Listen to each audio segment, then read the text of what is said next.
आप सबको जय मसीह की। आप सबको जय मसीह की। माफ़ी चाहूँगा, मैं इतने दिनों 2 दिन से 3 दिन से रिकॉर्डिंग नहीं कर पा रहा हूँ स्पिरिचुअल वीडियो की। और वो रीज़न ये था कि मेरी बेटी की बहुत तबीयत ख़राब थी।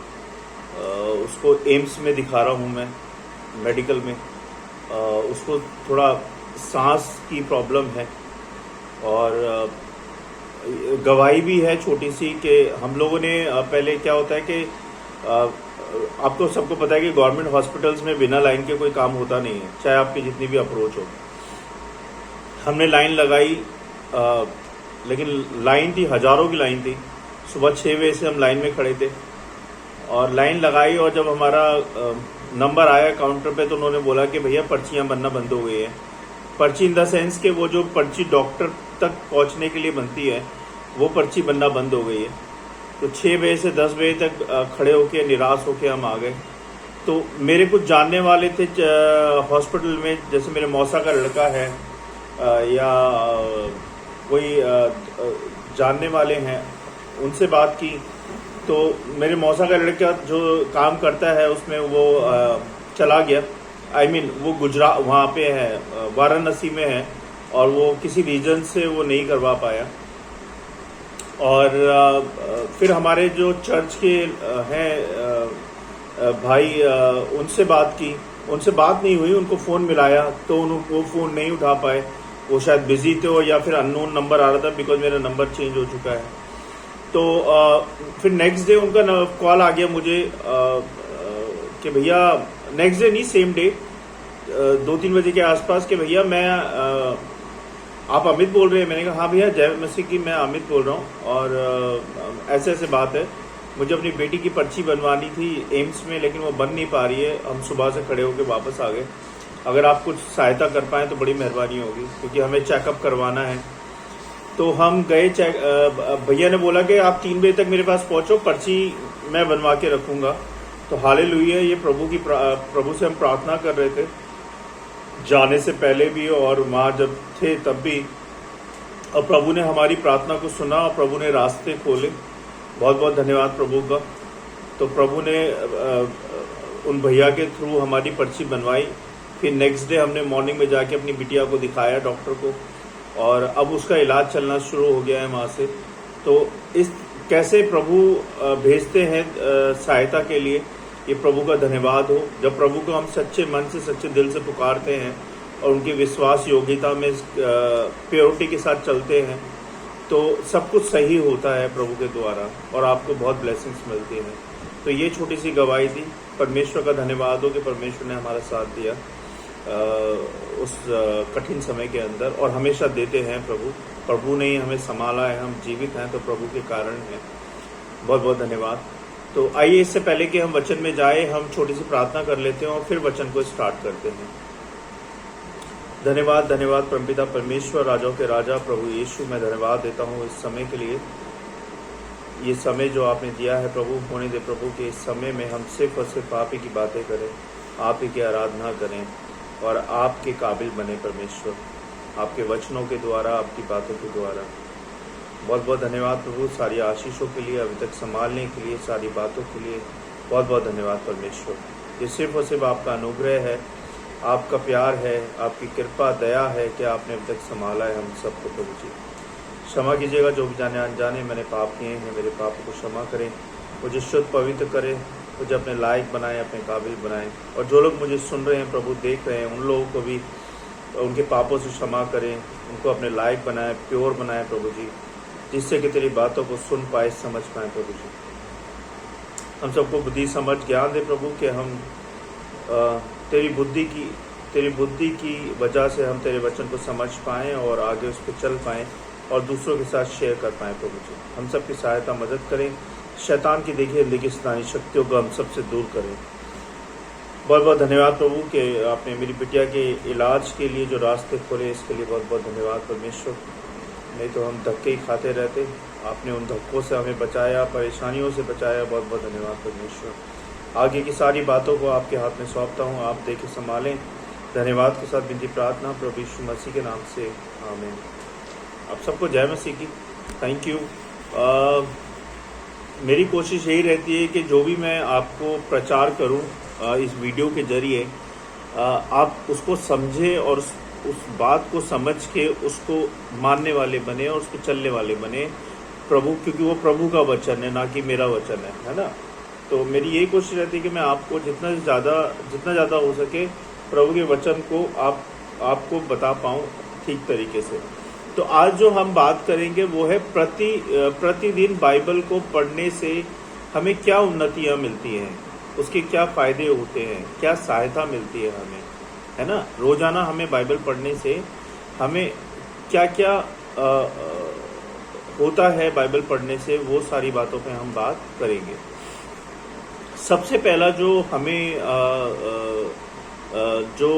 उन्नति मिलती है, सबसे बड़ी बात जो होती है वो है बाइबल को पढ़ने का प्राथमिक उद्देश्य बाइबल को जानना नहीं है ना, बल्कि परमेश्वर को जानना है। बाइबल को पढ़ने का पहला उद्देश्य जो है वो है परमेश्वर को जानना। जब आप परमेश्वर को जानना शुरू करते हैं तो आपके जो बंद रास्ते होते हैं वो धीरे धीरे खुलते जाते हैं और परमेश्वर के बारे में जानते रहते हैं आप। बाइबल पढ़ने के बहुत अद्भुत फायदे हैं, जैसे कि इस दुनिया में प्रभु यीशु के बाद यदि परमेश्वर का कोई सर्वोत्तम उपहार है वो है बाइबल। क्या है? वो है बाइबल। यह सभी मानव जाति के लिए परमेश्वर का प्रेम पत्र है। ठीक है, परमेश्वर के वचनों को वचन को जो पढ़ता है वो पाप से दूर रहता है, और जो पाप करता है वह बाइबल से दूर रहता है। यह बात ध्यान से सुने, परमेश्वर के वचन को जो पढ़ता है वो पाप से दूर रहता है, और जो पाप करता है वो बाइबल से दूर रहता है। तो ये आपको चुनना है कि आपको क्या चाहिए, बाइबल चाहिए या आपको पाप चाहिए।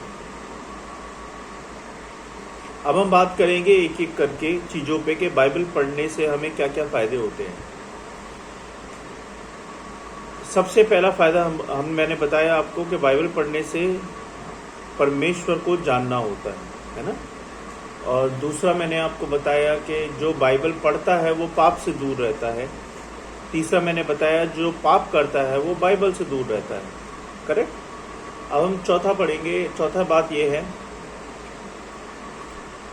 बाइबल हमें सच के बारे में बताती है। बाइबल हमें सच के बारे में बताती है। यूहन्ना 17 अध्याय 17 पद में लिखा है, तेरा वचन ही सत्य है। आज सत्य के लिए लोग लड़ते हैं, सच्चाई के लिए लोग लड़ते हैं, झगड़ते हैं, यहाँ तक कि सत्य के लिए जान भी देने को तैयार हैं। लेकिन बहुत कम हैं जो रुक कर कुछ समय निकाल कर यह जानने की कोशिश करते हैं कि सत्य है क्या। प्रभु यीशु सत्य है, परमेश्वर सत्य है, और उनका वचन भी सत्य है। तुम सत्य को जानोगे और तुम स्वतंत्र हो जाओगे। तुम सत्य को जानोगे और तुम स्वतंत्र हो जाओगे। दूसरी बात, यह हमें आत्मिक उन्नति प्रदान करती है। यूहन्ना 3 अध्याय 1 से 2 पद में लिखा है, जैसे तू आत्मिक उन्नति कर रहा है, मेरी इच्छा है सभी बातों में उन्नति करता जा और भला चंगा स्वस्थ रहे। हमारे जीवन में जो भी भौतिक आशीषें हैं, जो सभी आशीषें हमारी आत्मिक आशीषों से जुड़ी हुई हैं, मतलब यदि हमारा संबंध हमारे परमेश्वर से अच्छा है तो इस संसार की तमाम आशीषें वो हमें यूं ही प्रदान कर देंगे। प्रभु यीशु ने कहा, पहले तू धर्म और राज्य की खोज कर, मतलब परमेश्वर की खोज कर, तो तुम्हें बाकी सारी वस्तुएं मिल जाएंगी। तीसरी बात, ये हमें पाप से बचाती है। बाइबल पढ़ने से क्या होता है, हम पाप से बचते हैं। प्रभु किसी दास ने इस प्रकार कहा है, I am very sorry,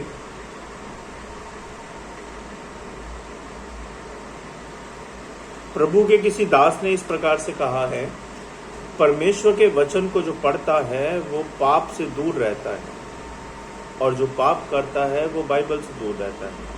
Israel का महान राजा दाऊद ने अपने भजन में इस प्रकार लिखा है मैंने तेरे अथार्थ परमेश्वर के वचनों को अपने दिल में रख छोड़ा है, ताकि मैं तेरे विरुद्ध पाप ना करूं।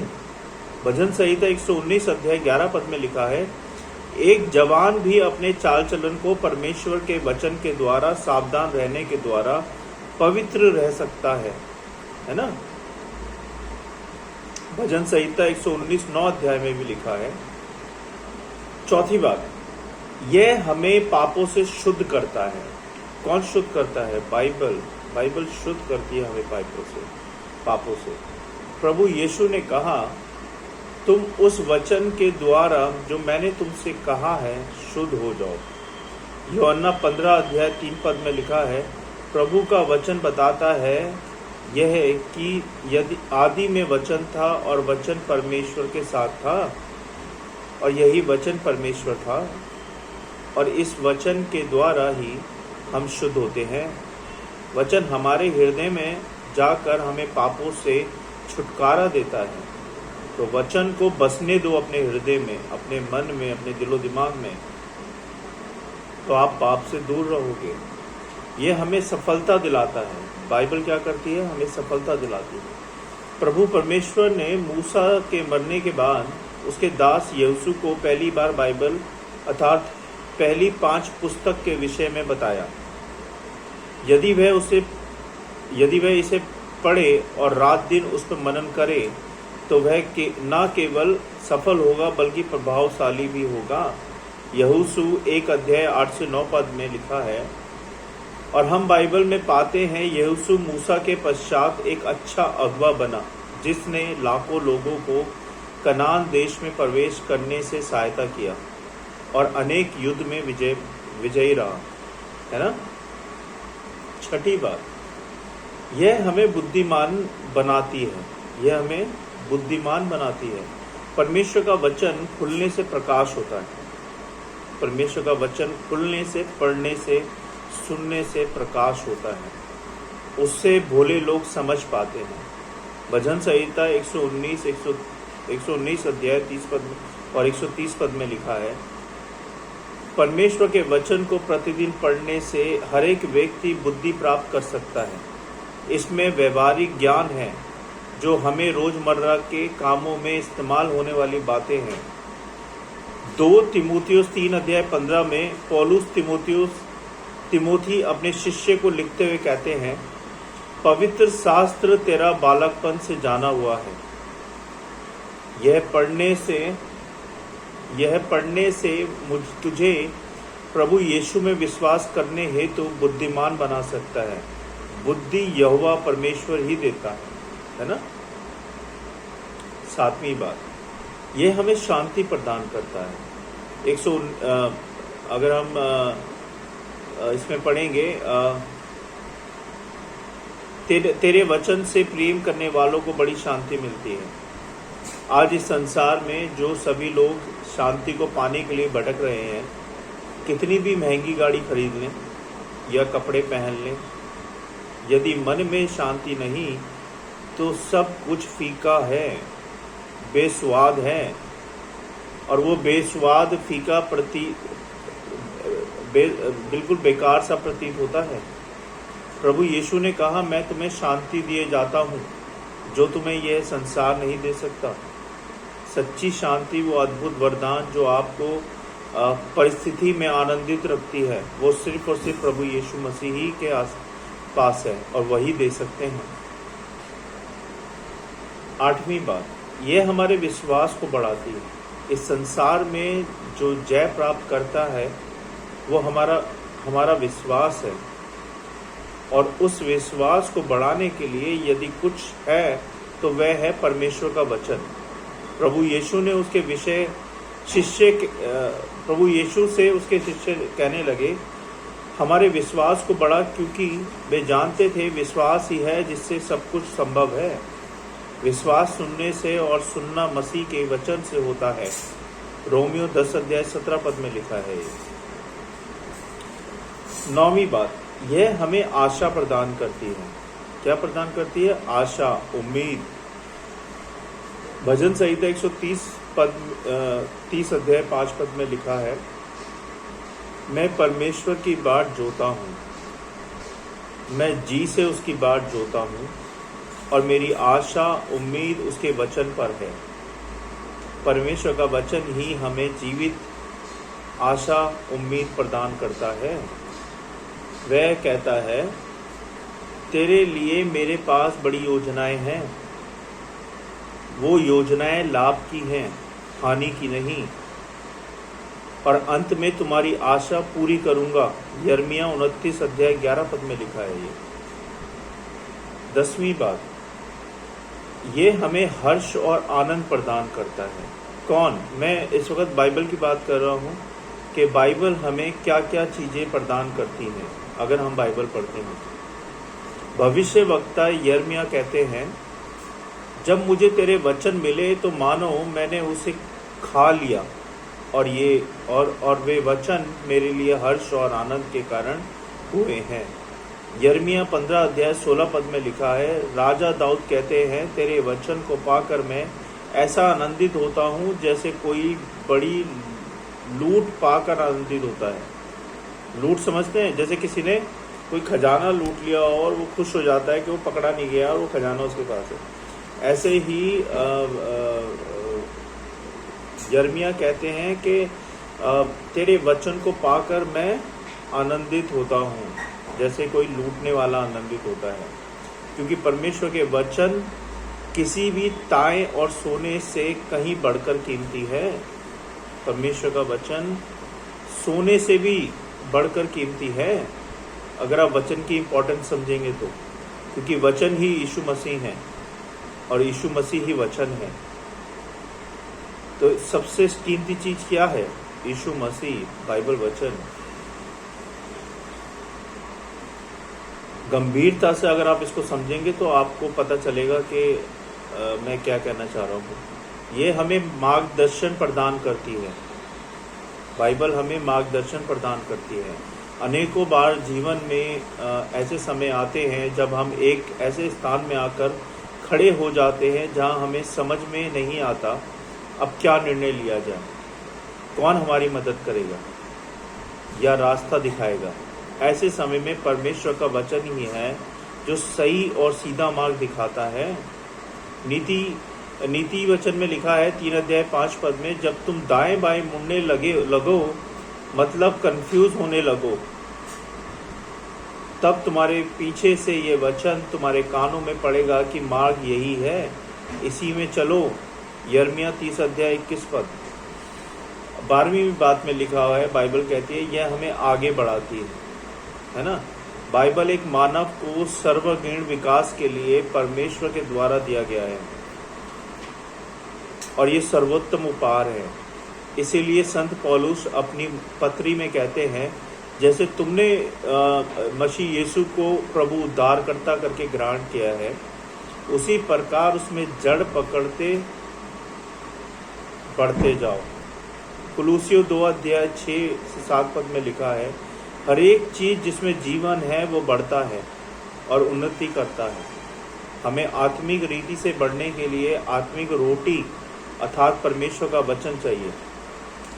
हमें आत्मिक रीति से बढ़ने के लिए आत्मिक रोटी अर्थात परमेश्वर का वचन चाहिए, नहीं तो आप आगे नहीं बढ़ सकते। जैसे प्रभु यीशु ने कहा, मनुष्य केवल रोटी से नहीं वरन हर एक वचन से जो परमेश्वर के मुख से निकलता है जीवित रहेगा, है ना।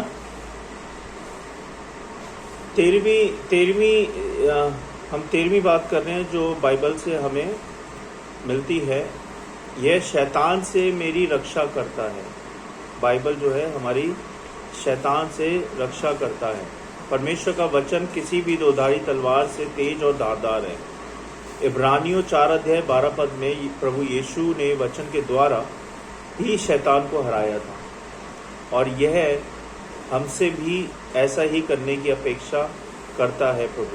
प्रभु ने कहा, जब तुम नाना प्रकार की परीक्षा में पढ़ो और तुम्हें न्यायालय में खड़ा किया जाए तो भी तुम चिंता ना करना कि हम क्या बोलेंगे, क्योंकि तुम्हें पवित्र आत्मा के द्वारा उस समय बोल दिया जाएगा। प्रभु का वचन हमें हर एक अंधकार की शक्तियों से लड़ने में सहायता करता है। इसलिए प्रभु का वचन बलवान है महान है, इम्पोर्टेंट है और सबसे बढ़कर है। 14वीं बात, इसे पढ़ने और सुनने वाला आशीष पाता है। इसे पढ़ने और सुनने वाला आशीष पाता है। भविष्य की ये पुस्तक जो कोई पढ़ेगा और जो कोई इसे सुनेगा, दोनों को आशीष मिलेगी। प्रकाशित वाक्य 1 अध्याय 3 पद, यह परमेश्वर का वचन है जो न केवल ज्ञान से वरन परमेश्वर की इच्छा और आज्ञा से परिपूर्ण है।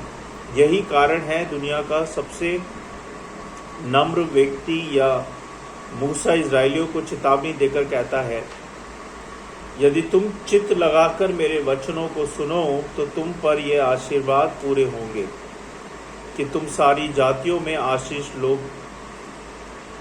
लोग होंगे और तुम्हारी सारी वस्तुओं पर परमेश्वर आशीष देंगे। व्यवस्था 28 अध्याय से 15 पद में लिखा है। ये 15वीं बात, यह हमें अच्छा स्वास्थ्य प्रदान करती है। बाइबल परमेश्वर के वचनों को पढ़ने एवं पालन करने वाला व्यक्ति स्वस्थ और भला चंगा भी रहता है। यदि हम अपनी बुद्धि का सहारा ना लें और संपूर्ण मन से यहोवा परमेश्वर पर भरोसा करें और उसी को याद करके सारे काम करें, तो परमेश्वर हमारे लिए एक सीधा सरल मार्ग निकालते हैं और ऐसा करने से हमें भले चंगे और स्वस्थ भी रहते हैं। ऐसा करने से हम भले चंगे और स्वस्थ भी रहते हैं। नीति वचन 3 अध्याय 5 से 7 पद में लिखा है, वो कहता है, मैं तुम्हें दीर्घ आयु तक तृप्त करूंगा।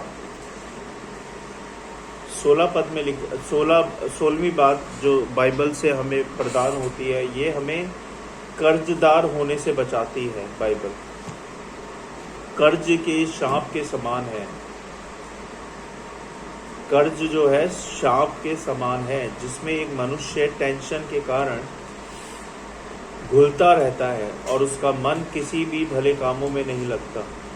कर्ज के कारण कितने लोग आत्महत्या भी कर लेते हैं, लेकिन परमेश्वर का वचन हमें बताता है, यदि हम उसके वचन को सुनने और पूरा करने का निर्णय ले लें तो हमें किसी से कर्ज उधार लेना नहीं पड़ेगा, बल्कि हम कर्ज दे सकेंगे। व्यवस्था 28 अध्याय 12 पद में लिखा है। 17वीं बात, यह हमें आत्मविश्वास देती है। बाइबल परमेश्वर के वचनों को पढ़ने वाला जानता है कि उसे सामर्थ्य परमेश्वर की ओर से मिलती है और वह जानता है प्रभु उसके साथ है, तो वह बड़े से बड़ा काम भी कर सकता है। जिस प्रकार संत पौलुस ने कहा, मैं उसमें जो मुझे सामर्थ देता है, अर्थात यीशु मसीह, मैं सब कुछ कर सकता हूँ। फिलिपियों 4 अध्याय 13 पद में प्रभु का शिष्य पतरस भी हमें स्मरण दिलाते हैं, तुम एक चुने हुए वंश और राजपदधारी याजकों का समाज हो। तो घबराने की और डरने की जरूरत नहीं है। प्रभु पे विश्वास करना है, वचन पढ़ना है। 1 पतरस 2 अध्याय 9 पद में लिखा है। 18वीं बात हमें बाइबल से क्या सीखने को मिलती है, यह हमें नया दृष्टिकोण प्रदान करती है। बाइबल यह हमें नया दृष्टिकोण प्रदान करती है। जब तक हम सच्चे और जीवित परमेश्वर को और उसके वचन अर्थात बाइबल को नहीं जानते, तो अपने ही मन के अनुसार चलते हैं और अज्ञानता में भटकते रहते हैं। लेकिन परमेश्वर का वचन हमारे जीवन में आने से जीवन की पूरी रीति से बदल जाता है ना, और पुरानी बातें बीत जाती हैं और हम एक नए मनुष्य बन जाते हैं, एक नई सृष्टि है। हमारे ऊपर से पर्दा सा हट जाता है और हम जान लेते हैं, हम जो जगत की ज्योति हैं अब तक अंधकार में जी रहे थे। मत्ती 5 अध्याय 14 पद में लिखा है। 19वीं बात में हम क्या सीखते हैं बाइबल से, यह हमें प्रोत्साहित करती है। बाइबल परमेश्वर के वचन से बढ़कर दुनिया में और कोई भी सच्चा प्रोत्साहन नहीं है। बाइबल हमें बताती है कि हम जगत के नमक हैं। हम जानते हैं नमक का कोई भी दूसरा विकल्प नहीं है। बिना नमक कोई भी भोजन बेस्वाद होगा और होता है। बिना नमक के चाहे कोई भी भोजन बना लो वो बेस्वाद ही होता है, और नमक थोड़ा ही डाला जाता है। अतः हम वो चीज़ हैं जिसके द्वारा इस धरा में, इस संसार में स्वाद प्रदान करता है।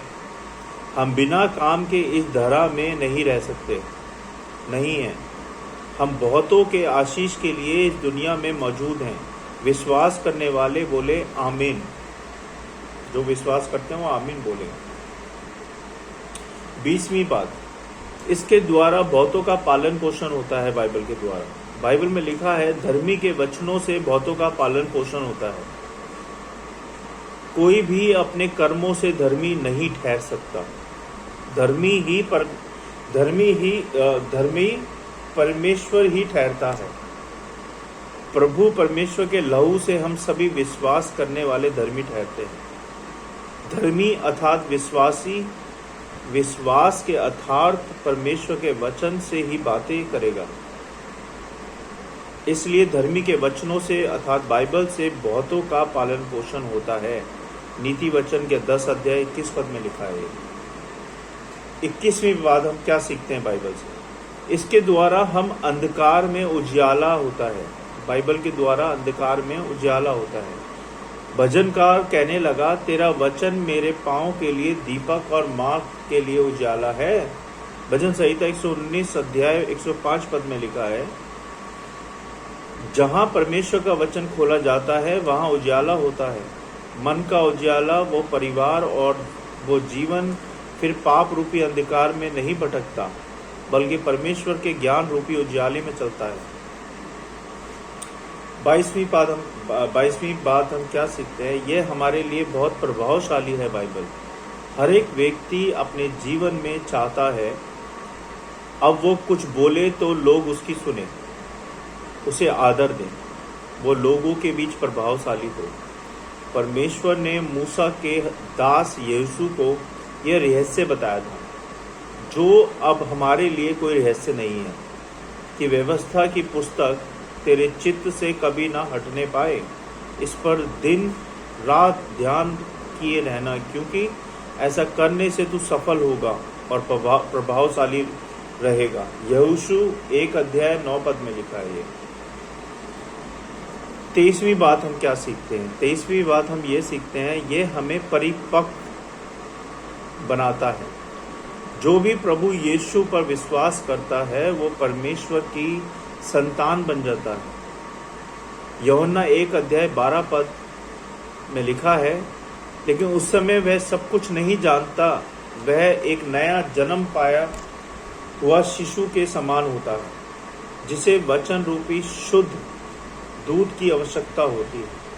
और धीरे धीरे जब वह वचन को ग्रहण करता है, पढ़ता है, उसमें जड़ पकड़ता है और बढ़ता जाता है, वह परिपक्व हो जाता है। इब्रानियों 5 अध्याय 13 से 14 पद में लिखा है। अब 24वीं बात हम क्या सीखते हैं बाइबल से? ये हमारे विचारों को सुरक्षित रखती है। बाइबल परमेश्वर का वचन न केवल शांति देता है, बल्कि हमें और हमारे विचारों को सुरक्षित भी रखता है। बाइबल परमेश्वर का वचन है। इसे पवित्र आत्मा के द्वारा प्रेरणा पाकर लिखा गया है। इसे पढ़ने से पहले यदि कोई प्रार्थना करता है तो पवित्र आत्मा उसकी मदद करता है और उसके विचारों को सुरक्षित रखता है। आखिरी बात जो हमें बाइबल से 25वीं, ये हमें समृद्ध करता है, संपन्न बनाती है। समृद्ध का मतलब है बाइबल हमें संपन्न बनाती है।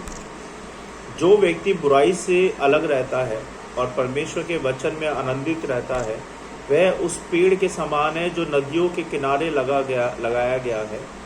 उसके पत्ते कभी नहीं मुरझाते, और ऐसा व्यक्ति जो कुछ भी करता है उसमें उसे सफलता मिलती है और वह संपन्न और समृद्धशाली हो जाता है। भजन संहिता 1 अध्याय 1 से 4 पद में लिखा है। मैं उम्मीद करता हूँ कि आपको इन वचनों के द्वारा परमेश्वर से बहुत बहुत आशीष मिले, जो मैंने आज आपको बताई हैं, और उम्मीद करता हूँ कि आपने वचन को सुना होगा, पढ़ा होगा और समझा होगा। आइए हम लोग सब प्रार्थना करते हैं वचन के लिए और हम सब के लिए। इससे पहले कि मैं प्रार्थना करूं, मैं आपसे कुछ कहना चाहता हूं। देखिए, ये चैनल जो मैंने बनाया है ये हम सब के लिए बनाया है और वचन की, परमेश्वर की सेवा के लिए बनाया है कि मैं वचन के द्वारा लोगों तक पहुंच पाऊँ।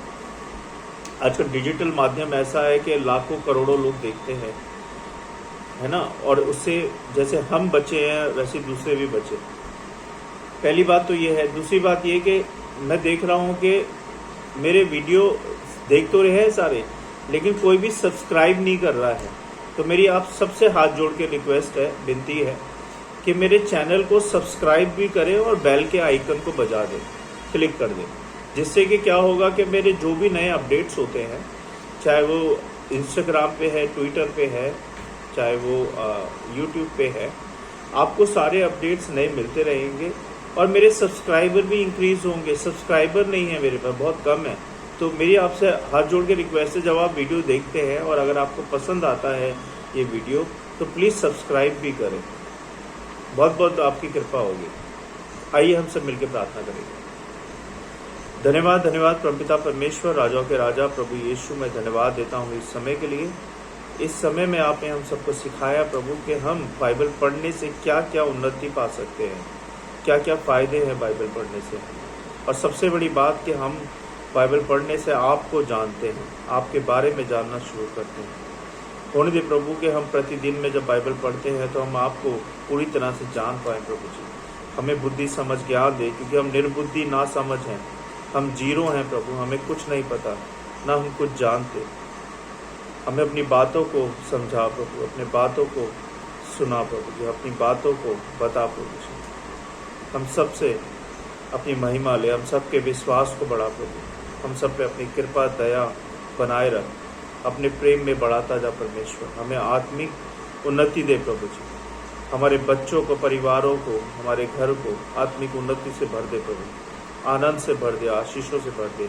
शैतान की देखिए देखी शैतानी शक्तियों से हम सबको बचा प्रभु, सहायता कर प्रभु हम सब की, कि हम हमेशा तुझ में बने रहें और तेरे पास रहें प्रभु जी, तुझसे दूर ना हो प्रभु कभी भी। हम सब की सहायता करें, पाप से दूर रख प्रभु हम सबको, बुराई से दूर रख।